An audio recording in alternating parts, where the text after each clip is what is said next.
All right, shalom everyone. It's your girl Sophia, the Amaru Khan Miriam, and I just wanted to present some information.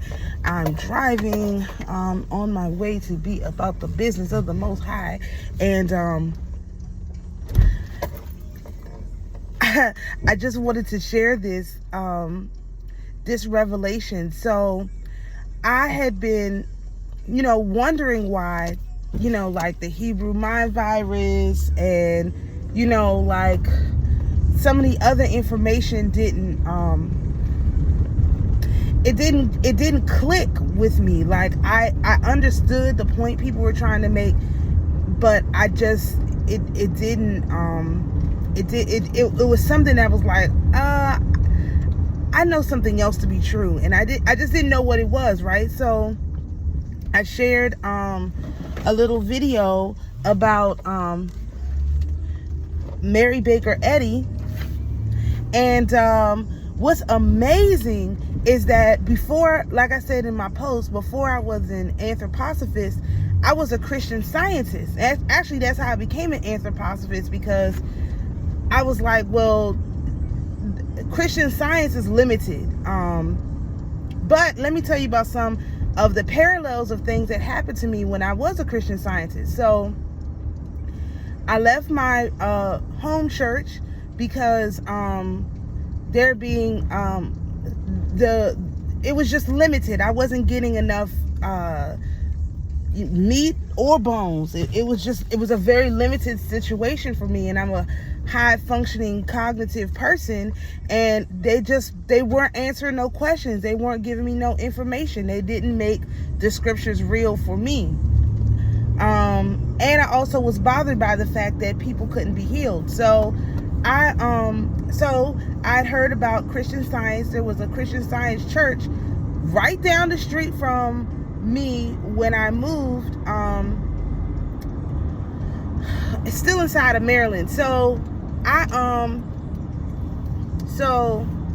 there was a church down the street. So I started going to the church down the street. And instead of there being just one person of color, there were two. One of the ladies was like Puerto Rican or something, and she had filed this big lawsuit against the Christian Science Church for racism. And the other woman who attended church there was a Muslim. And because Christian Science is not, it's a companion. It's a companion to other religions. It's not it doesn't negate anything else. So she was a Christian Scientist, and then she also went to the mosque. And my experience ended there at that particular church because there weren't enough members. I think they closed down. I got into it with one of the members, so I probably stopped going. And overall, it was a very racist experience for me, because remember, where I'm from is a predominantly black area. And so you have this church that is no black people in it, basically. And as more black people started showing up, those white people started leaving that church. This is in my own city, my own neighborhood, basically, where it's all black people. The white people there started leaving and started going other places to get away from our people. And I always thought that was weird. So as a part of that, I went and I volunteered at a Christian Science nursing home. Now, you will never see these things advertised, but what happens to the people inside these Christian Science nursing homes is nothing but miraculous. People live and they get better. They don't just, it's not a nursing home where you go in and, you come out in a body bag. No, people go in there and they get better and they get healthy and they get strong, and then they just stay there, And it's very, very difficult to get into one of these places. They're extremely expensive. But people get better when they go in. So I was volunteering to read the scripture, because one thing about Christian Science is they have basically pre-planned scriptures from the top, meaning they go in a certain order, you read a certain scripture on a certain day, it does a certain thing. much like in the Zohar or with the Zohar. So anyway, that's a whole nother thing. I'm starting to see so many parallels. So while I was at this Christian Science nursing home, right, and I'm volunteering to read. So after you read the sermon or whatever, and they use lay people. It's all lay people. They have ministers and leaders and stuff like that. But the people doing the sermons, even inside a regular church, are all lay people. These are people who are not, they haven't been to seminary, whatever. They're just readers, okay? There's a big difference. So then your regular church, or even the Orthodox, where you have to be a lay person, all of this stuff. Well, not really. But anyway, I won't get into that. But in the regular church, if you're not a minister, 9 times out of 10, they're not letting you on that stage to speak. So I'm at this Christian Science nursing home, and it's one in DC, not in DC, but in Virginia. It's beautiful, and I mean, it's beautiful. Where it is immaculate. It's just beautiful. And so after you do the reading, they allow you to have lunch with them. Now, this is the reason why anybody would do this. The food that they serve these people is unbelievable. I'm talking about, it is delicious. Like, the meal is worth volunteering at the nursing home because it's delicious, and you don't know what they're going to have, from time to time, but it is the highest quality food you have ever had in your whole entire life. Matter of fact, it was at a Christian Science nursing home, the same one where I had cream spinach for the first time. And I mean, not the first time. I had it before and it was nasty. But they made their cream spinach with fresh spinach. So, I worked in restaurants for a long time. And so I'm thinking, golly, to make this with fresh spinach and to give people a sizable portion, that is expensive. Because when we made our spinach and artichoke dip, well, we called it spinach dip because we didn't put no artichokes in it. Black folks don't like artichokes. So we had spinach dip at the restaurant, and we used frozen spinach, and then just had to sit and let the liquid drain out of it for like 2 or 3 days. These people use fresh spinach to make cream spinach. I was on the floor. I never had something so delicious, and I was like, what in the world is going on here? And they had meat. There was meat, but these people, some of them looked like they had been very sick, and they got better. You couldn't volunteer more than once a month. So, from month to month, you could see people were getting better. That's if you could get a space, because there's people who sign up in advance because they want that meal. That food is delicious. So, and don't ask me how I don't know, man. I've done so much stuff. So I was like, thinking, or I had been thinking, like I said, well, how come some of this stuff didn't sit right with me? So, as I'm moving my stuff again, I ran into my Christian Science reader, and I have a very small one. I think you can get them online for $6. They don't cost much. Easier to just go to a Christian Science reading room, which they have in every major city, and pick you one up. That'll be the least expensive instead of getting it shipped. Although you can get it on Amazon. It's called the Science and Health Reader. I also found a archive.org link that I'll put out there. So, and I think I have a PDF. I just have to go back through my files and look for it, because, boy, this was like 2012 I was involved in this stuff. So, anyway, I realized when I looked up some of the definitions of words in the Science and Health Reader, I realized why, like the Keys of Enoch, I couldn't really get into heavy understanding of that, because I have this information from the Christian Science Reader going on in my background. Because Christian Science, the Keys of Enoch are nothing but Christian Science, and that they basically took and they put into this complicated language, but they took the stuff from the Science and Health Reader, or maybe some of other Mary Baker Eddy's writings, and put it into this difficult to understand language, because I'm telling you, the simplest, this Mary Baker Eddy, this, I'm telling you, and we're going to get into it. The information in the Christian Science Reader is information you can understand. It is profound. It does not take away from its profoundness, but it is information. It is writing you can understand. It is the science, the true divine science in plain English. Now, I do see some little issues just with some of the stuff that I've looked at, and it's always going to be some meat and some bones, and you have to be able to decode these things with other layers of information, but the framework is there. They use this Christian Science Reader to heal people. They use the works and the writings and the knowledge from Mary Baker Eddy to heal people. It is no doubt about that. I know that to be a fact.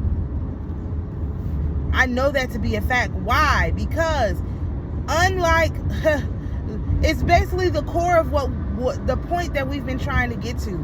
Our mind is a part of the mind of the Most High, and our mind is what controls matter. And so when we can accept whatever it is in our minds, then we can control it. And until we can accept whatever is in our mind, we can't control it. It's always the flesh, the devil, that is our flesh. But once we can control our mind and link our mind, make our mind as Christ, not Jesus, but as Christ, then we can achieve anything that we're trying to achieve, because it's all in our mind. And so the reason why I decided to make this video is I had a dream, and in my dream, I don't know what I was doing, but my card was declined. And I woke up and I was like, especially this discussion of the Leviathan and the fake Thoth and the Zebub, the gnat, or whatever, Zebub the gnat, I was like, oh, they're trying to implant, this wickedness, and never gives up. They're trying to implant into my brain that I don't have any money. So they declined my card in my dream. And I was like, well, in real life, my cards are not declining. Nothing has been declined. So let me get up and tell these people about Christian Science, because how can God, the Father, who's given us his unlimited card to do what we're going to do with, be declined? Who can decline the Most High? Who can say the Most High, your account is insufficient? Who could tell that to the Most High? Tell me. Who can tell the Most High he don't have no money in his account when he's got the cattle on 1,000 hills? Who could do that? So the fact that they try to make me think in my mind that my card was declined was them trying to say that I am not a part of the Most High. I do not have the mind of the Most High. I do not have that spark that the Most High gave me, which is untrue. I don't care what these people are talking about. They can lie to whoever they want to lie to. They're not going to lie to me, because I know the truth. And the truth is, I am a divine being like my father and my mother and my brother. And another thing, this is something crazy, because in the book, in the Science and Health Reader, it's talking about how I need to turn it. In the Science Health Reader, it's talking about how the Christ is a title, which I already knew. So I probably had read that a long time ago and forgot it, because so much of that time period is really has been blocked out of my mind. I forgot all about it. So they said that the Christ is a title, right? And so we are all, or have all, the capabilities of being the Christ, and that means that we can heal through the Most High. And of course, they have processes and whatever it is that we want in our minds, we can create it with the power and the permission of the Most High, right? And so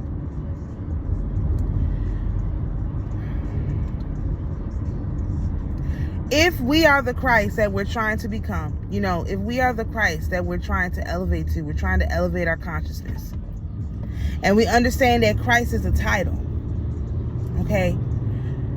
What is the difference of Christ as a title than King as a title?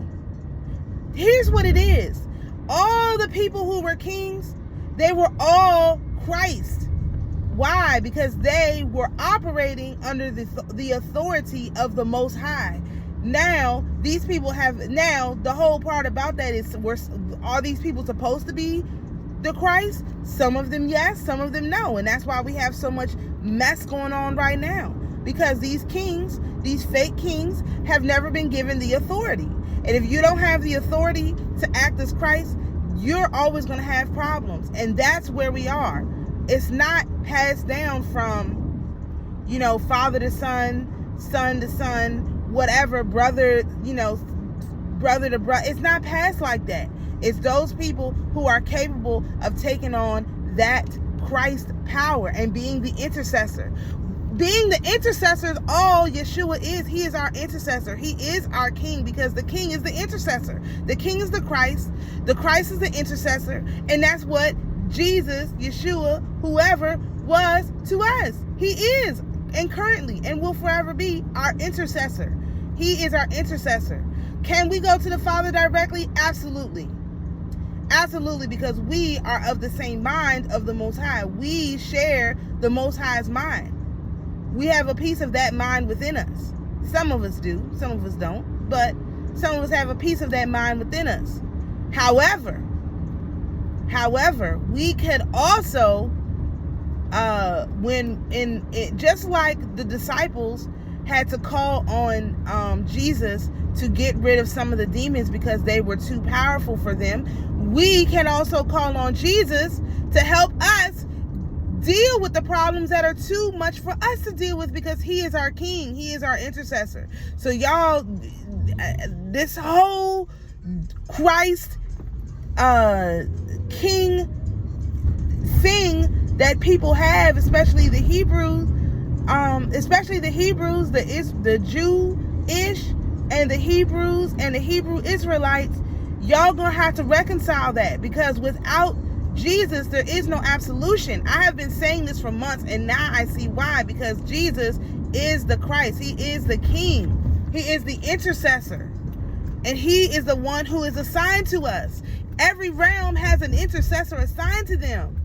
Jesus is the one who's assigned to us. So when you reject, just like he said, when you reject Jesus, you are rejecting God. Why? Because Jesus is the one who's going to intercess for you. He is the one who's going to plead your case. He is the lawyer. He is the philosopher. That's why they have him in philosopher's clothing in the icons, because he is the philosopher. He is the lawyer. He's going to plead our case in front of the Most High. And if you don't have a relationship with him, if he doesn't know that your heart, if Ma'at can't weigh your heart against a feather and the feather be heavier, you're in trouble. You don't have these entities. Like I said a long time ago, all of these angels, man, they're the ones that speak in your behalf. You don't have a relationship with these different quote-unquote gods, with these different parts of yourself. When it's time for your heart to be weighed, you're not going to have nobody to speak up for you. You won't have anyone to speak up on your behalf. You're going to be unprotected. You're going to be without. And so I implore you guys, look into Christian Science. Just take a look at it. I'm giving y'all all kinds of different places to find this information, because maybe some people don't want to go in the Orthodox Church. That's fine. Go into your local Christian Science reading room. They have reading rooms that have Christian Science Church, and it's always like something Church of Christ.